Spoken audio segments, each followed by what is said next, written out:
Hello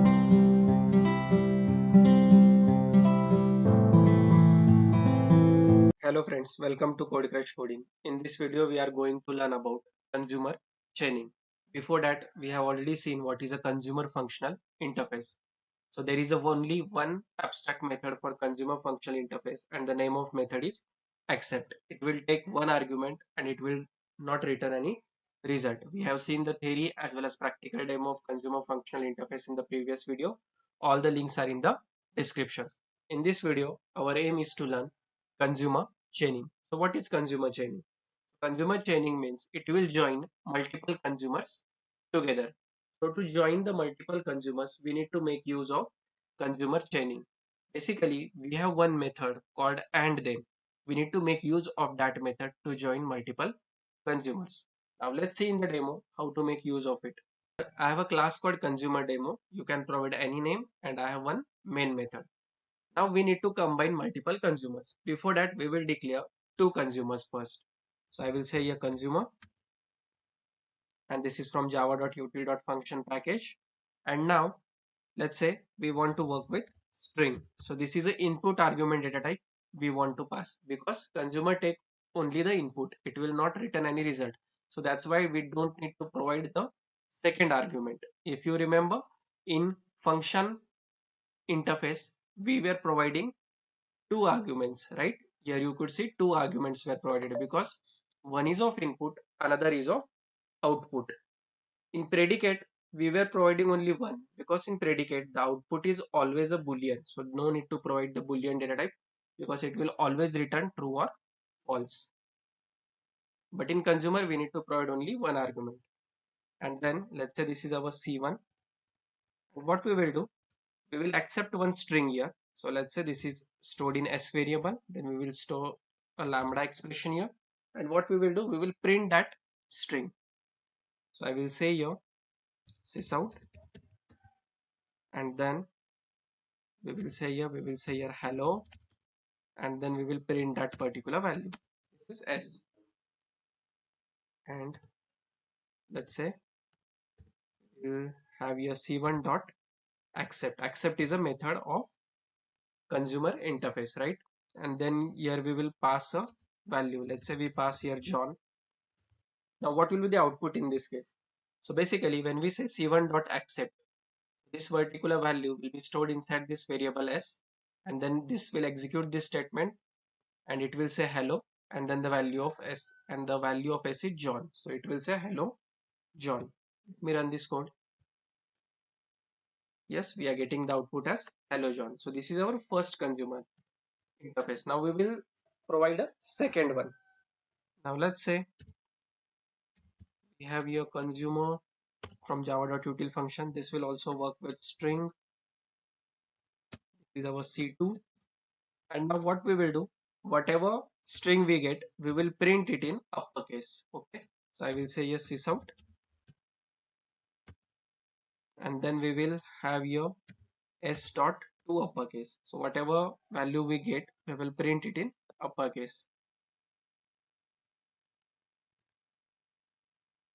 And now I will again call the method as accept C2 dot accept, and then we will pass here the value as John. Now we have passed only J as uppercase and other characters as lowercase. But when we will call this C2 dot accept John, so this John will be stored inside this S, and then it will execute this S to uppercase. So all the characters will be printed to uppercase. If I run this code, so this is the output from the first consumer, and this is the output from the second consumer. As you could see, we are getting in uppercase.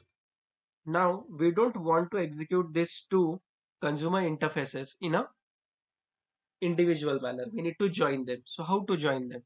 So I will remove this part of calling them individually, and now we have these two interfaces of consumer type. Now what we need to do, we need to say a C1.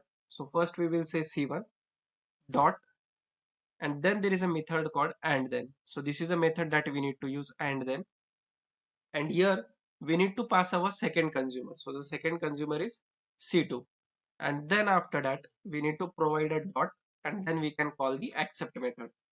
So it's expecting a string value, so we will pass here a string. Now what will be the output here?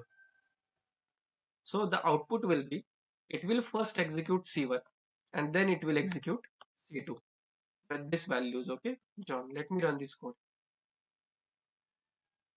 Okay, now here you could see we are getting the output as hello John. First the C1 is executed and then C2 is executed with this particular value.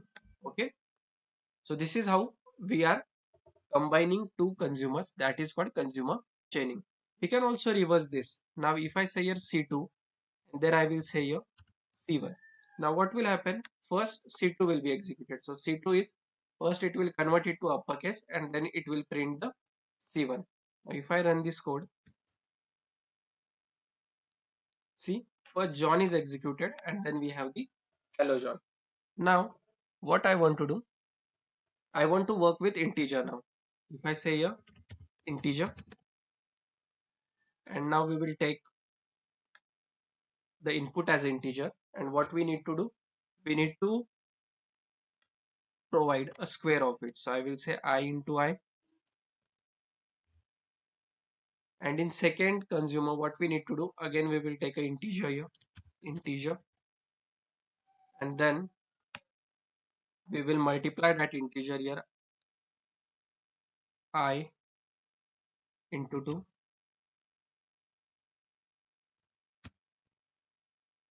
but we are accepting here s and we are saying here I, so this is a mismatch, right? So we need to make it to s. So basically this is our s into s and this will be s into 2. So now we are expecting an integer, right? And what will happen when we are expecting integer, we need to pass here integer in the accept method. So I will pass here integer 5.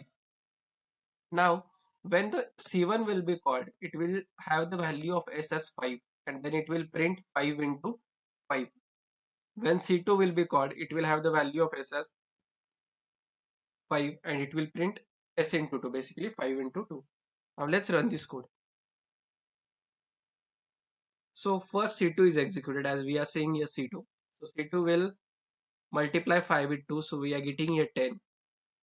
And when C1 is executed, so it will square the 5. So 5 into 5 it will be 25. If I interchange the values here, let's say C1 and then C2.